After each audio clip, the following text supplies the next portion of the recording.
out of session. How do you hijack the focus of pro-Palestine protests? You crack down on them. So who would you call?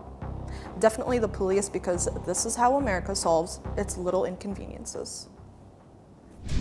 The Civil Rights Movement of 1964, the anti-war movement against the American war on Vietnam in 1968, and now the Gaza Solidarity Encampment at Columbia University in 2024. It's a long history of student activism versus official repression.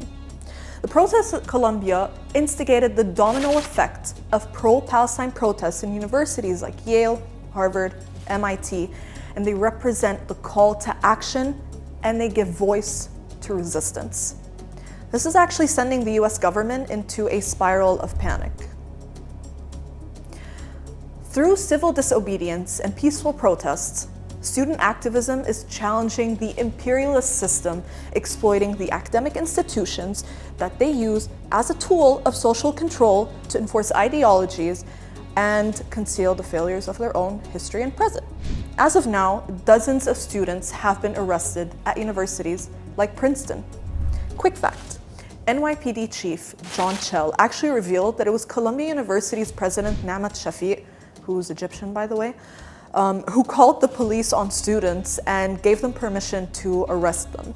Not only that, but she told students to either reach an agreement to end the encampment or else they would resort to alternative options to dismantle it by Monday midnight. That's cute. She even called the chant "From the river to the sea" incredibly hurtful and upsetting. Yes.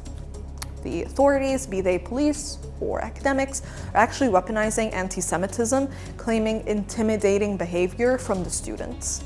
I mean, after all, waving the anti-Semitism card is a game that the US is a pro at playing, among other things, but let's actually not get into that. Universities could be legally sued for violating the First Amendment, which gives students the right to free speech, freedom to express, and advocate against policies by the US government. The privilege of being a student is having a voice and being the voice of those silenced by political agendas for cash and clout. Students across the US are rewriting history, just like those before them decades ago. They're rewriting it to break free of colonial rhetoric, fight the war on Gaza through pens and voices. But instead of battlegrounds, they're fighting for the liberation of Palestine and Gaza on campuses.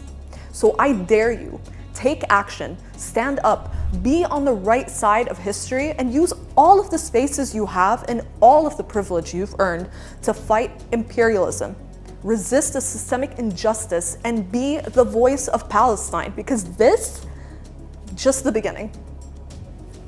Ready for the challenge? Read how Columbia University is the new face of the intellectual Intifada on Al Mayadeen English website to be a part of it.